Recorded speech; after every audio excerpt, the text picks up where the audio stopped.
오늘 우리가 이렇게 예배 드리게 된 것만 해도 사실은 참 감사할 일입니다. 그리고 사실은 다 마찬가지겠지만 또 우리가 예배를 아직까지는 우리가 생각하는 대로 식사도 하고 오후 예배도 드리고 이렇게까지 가기에는 부담이 있습니다. 그리고 예배도 이렇게 짧게 드리냐 이럴 수도 있습니다. 아직까지 우리가 모든 게 완벽하다 할 수 없는 상황입니다. 그리고 앞으로 교회는 어떻게 될까 하는 것도 여러 가지 내용들을 설명할 수가 있습니다. 좀 그 부분에 대해서 잠깐만 먼저 짧게 말씀드리면, 앞으로 교회는 어떻게 될까? 그러면 많은 분들이 요즘 보니까 교회 부흥은 어렵지 않겠냐? 요즘 보니까 교회가 좀 어려움에 봉착하지 않을까? 저는 개인적으로 그보다는 우리가 좀 더 깊이 생각할 것이 있다 하는 겁니다. 우리가 1970년대, 80년대 교회가 굉장히 부흥했고 90년대 중반 이후로 교회가 굉장히 위기에 봉착했었습니다. 그 이유가 무엇 때문이었을까 하면, 사회적으로는 소위 만불 시대라고 해서 마이카, 자가용이 생기는 시대와 최근에 25,000불에서 28,000불 개인 수익이 그 정도 될 때에 많은 사람들이 해외여행을 가는 그때와 맞물려서 교회가 어려움을 당했습니다. 그런데 그것 때문만일까라고 한다면 그건 아니고, 교회가 그동안 수적인 성장, 양적인 성장을 하면서 저 사람 교회 다니는 사람이야? 뭔 교회가 저래? 하는 소리를 들을 만큼 사실은 조금 교회 자정 능력, 교회가 좀 교회다운 모습을 잃어가는 사람들을 바르게 인도하지 못한 부분이 있습니다. 그래서 2020년 이때 우리가 이런 위기는 엄밀히 본다면 교회가 자정되는 좋은 기회, 어쩌면 일시적으로 교인이 줄어들 수도 있고 교회들이 위기에 빠질 수도 있지만, 이런 것들을 통해서 참다운 신자, 교회다운 교회를 세워갈 수 있게 됐다는 것에 대해서 감사하고, 순간적으로 1, 2년 어려움이 많이 있을 수 있지만 더 큰 부흥과 발전을 가지고 올 수 있다. 그것은 미국 교회가 그랬고, 그리고 이제 우리 교회가 증명해야 될 일입니다. 그럼 어떻게 하면 그렇게 될까? 오늘 말씀 속에 있습니다. 사실은 오늘 말씀 속에서 어떻게 하면 그렇게 될까를 참 감사하게 생각할 수 있습니다. 또 한 가지 우리가 생각할 것은, 우리 지역에 아직도 완벽하게 문제가 해결된 건 아니지만 양평에 사실은 예배 처소를 마련해서 진행하는 것을 일단 중단을 했고, 그 다음에 5월까지 아마 모든 문제를 다시 정리를 하려고 하고 있습니다. 두려운 일이죠. 왜냐하면 교회는 무슨 권력이 있어가지고 이런 걸 막을 수가 없습니다.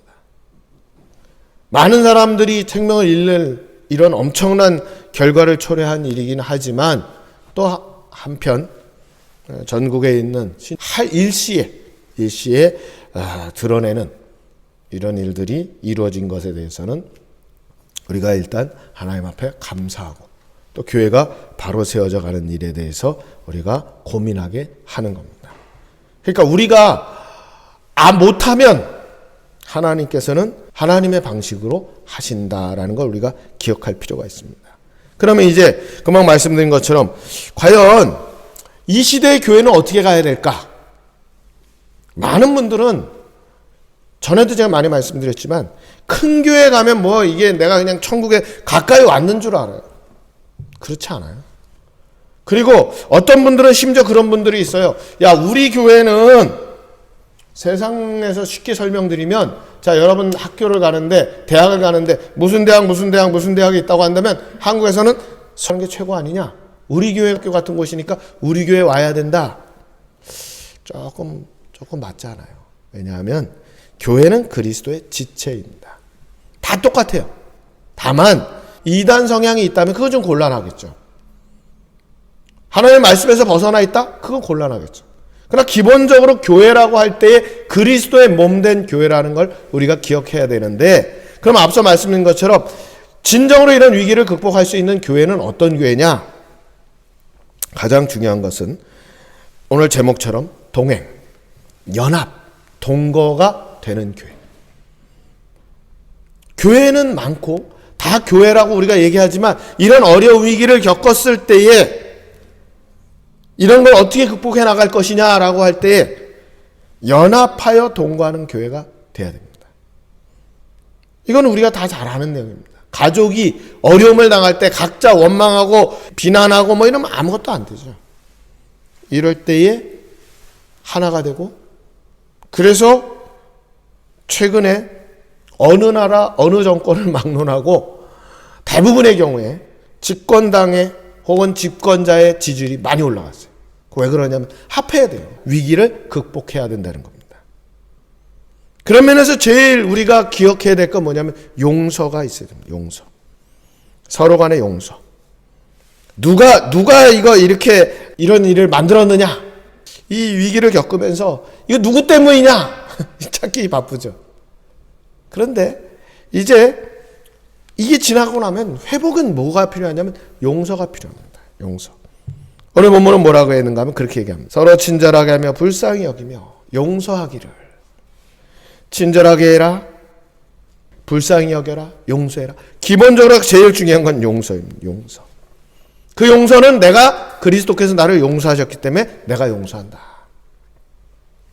우리가 아무것도 안 하면 한 달란트 받았던 자 같이 아무것도 안 하면 보소서 당신의 것을 받으셨습니다. 할 때 주님 묘하게도 말씀하셨어요. 아니 너 그게 무슨 소리냐? 차라리 너 그거 은행에다 줬으면 이자라도 받았을 거 아니냐? 그러면 우리가 가만히 생각하면 2달란트 5달란트 받았던 사람이 가가지고 장사해가지고 망했으면 어떡할 거냐? 예수님은 그냥 잘 됐다 이렇게만 말하지만 망했다면 어떡할 거냐? 고민이 있죠, 사실은. 그런데 우리가 세상을 살면 결단하고 결정해야 될 때가 있습니다. 이 코로나 위기에 아주 극단적으로 말씀드리면 우리가 괜찮으니까 마스크를 좀 이렇게 나눠주자 했다가 나눠주고 나서 우리 없어 우리가 큰일 났다. 일을 이렇게 하느냐. 이런 일들이 비일비재하죠. 용서. 이 용서가 필요합니다. 우리 동네는 왜 와가지고, 우리 지역에는 왜 와가지고. 물론, 기본적으로 잘못한 부분들이 있다면 그 부분에 대해서는 분명히 책임을 져야 되겠지만, 용서가 필요하다. 하나가 되기 위해서는 용서가 필요해요. 그러지 않으면 하나가 될 수가 없습니다. 이건 우리는 괜찮아요. 우리는 지역에도 사람이 그렇게 감염자도 없고 그러지만, 예를 들어 어느 가정에 확진자가 있어서 그 사람 때문에 온 가족에게 혹은 이웃에게 그렇다고 한다면 관계가 많이 무너지죠. 첫째는 용서가 필요하다. 둘째는 이해와 동정이 필요합니다.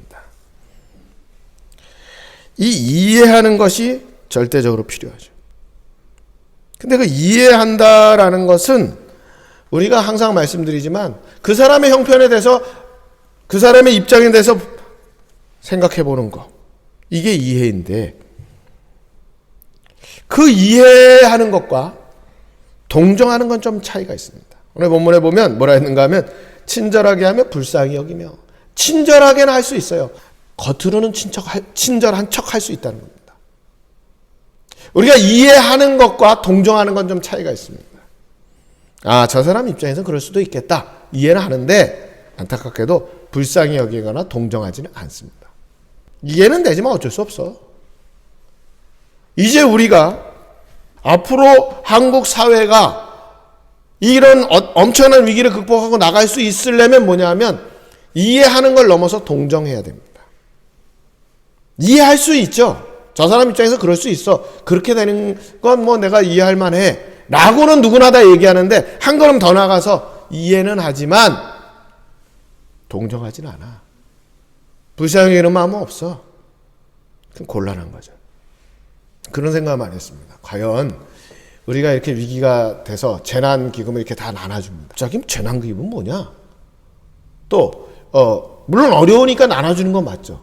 그리고 갑자기 생각해보니까 다른 나라가 준다니까 줘야지 우리도 남들 주니까 줘야지.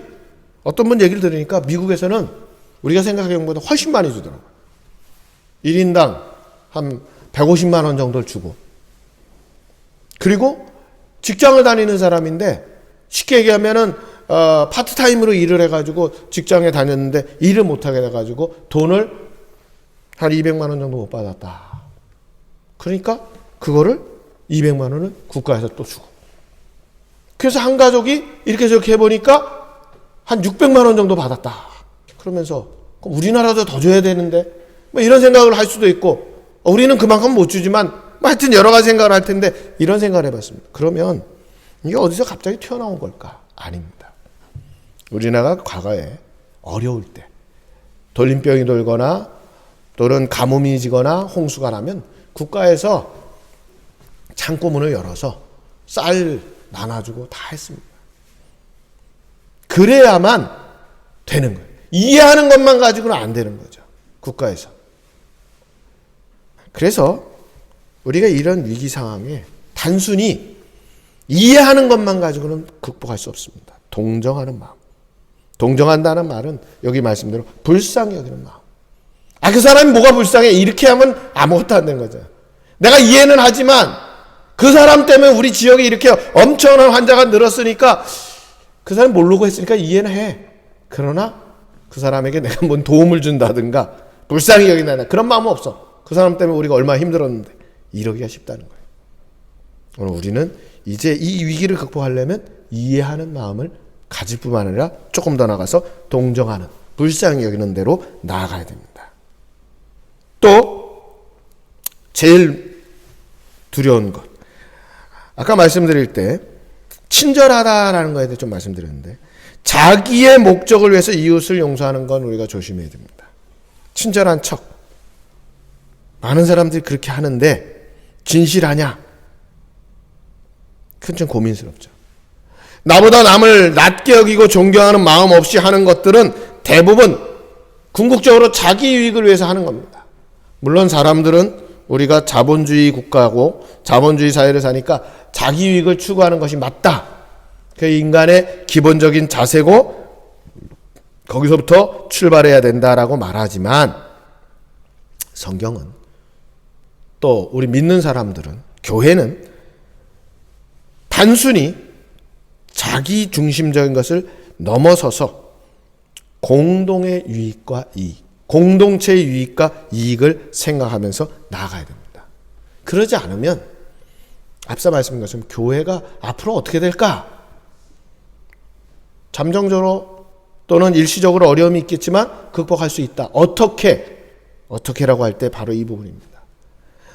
위기 상황이 오면 누구나 다 내가 살아야 된다는데 갑자기 집중하게 됩니다. 당연하죠. 그러나 그 위기를 넘겼을 때는 어떻게 해야 될까? 함께 하는 부분이 쉽게 다가오지 않습니다. 전쟁을 경험한 세대, 전쟁이 지나고 나면 이 근본적으로 자기 중심, 자기 생존, 이것을 벗어나서 다른 사람을 생각할 여력이 생기기가 어렵습니다. 마찬가지로 지금 우리는 사실 생각보다 많이 못 느꼈죠. 저 대구 같은 데는 정말 공포스러웠을 것이고, 지금 외국에는 오늘 뉴스에 보니까 미국에서 5만 명, 그게 생명이 위험하다. 무서운 얘기죠. 전 세계이긴 하지만 우리 양평균 인구보다 훨씬 많은 사람이 참. 그런데 그럴 때 이 위기를 이제 극복한 다음에 답은 뭘까? 그 답은 공동체를 생각하는 마음. 아까 말씀드린 것처럼 동행, 동거. 이 마음을 가져야만 우리가 문제들을 해결할 수 있습니다. 더 나아가서 결론적으로 본다면 사랑이죠. 궁극적인 사랑, 적극적인 사랑. 사랑을 실천하면서 나아가는 모습으로 가야 됩니다. 근데 쉽지가 않아요. 정말 어렵습니다. 참 묘한 것은 제가 최근에 이게 이제 우리 교회 뭐 예배는 물론 제가 인터넷으로 영상을 해서 다 보내드렸지만 어쨌든 시간 좀 있어서 나름대로 이걸 어떻게 할까 하다가 이전에 설교했던 내용들을 좀 정리해서 이북 인터넷으로 하는 책을 이제 이렇게 만들면서 생각한 게 성경에 무슨 말이 많이 나올까? 예를 들면 예수님 팔복, 성령의 9가지 열매, 이거 보니까 오늘 본문과 연결해서도 고린도전서 13장의 사랑은 보면 사랑은 오래 참고 사랑은 온유하며. 참 신기해요. 예수님께서도 온유한 자가 복을 받는다. 또 성령의 9가지 열매 중에는 온유가 또 들어있습니다. 사랑의 본질은 오래 참고 온유한 거다. 그 온유한 사랑을 우리가 실천해야 됩니다. 온유한 사랑. 그 온유한 사랑이 당최 뭐냐? 사랑은 오래 참고 기다려주고 참아주고 인내하는 걸 넘어가서 온유하다는 건 뭐냐? 되게 우리가 온유라는 걸 아주 짧게 설명드리면 원래 말은 그거죠. 야생말을 길들여서 사람이 타고 다니는 말로 만들었을 때 이 말이 참 온유해졌다. 그러니까 사람이 온유하다라는 거는 힘이 없어가지고 비실비실한 것도 아니고 능력이 없어가지고 굴복하는 것도 아니고 그 상황에 맞춰서 자신을 적절하게 조절할 수 있게 됐다라는 겁니다. 그 사랑이 온유하다는 게 뭐냐? 온유를 적극적으로 실천해야 되는데 그게 뭐냐? 우리가 이런 위기를 극복하고 나면 아까 말씀드린 것처럼 내가 중심이 되고 내가 생각하는 게 바르기 때문에 강요하기 쉬워요. 독단이 되기 쉽습니다. 신기한 것은 2차 세계대전이 일어난 거는 독재 때문에 일어났어요. 근데 2차 세계대전이 끝나고 나서도 묘하게도 독재가 한동안 유행했습니다.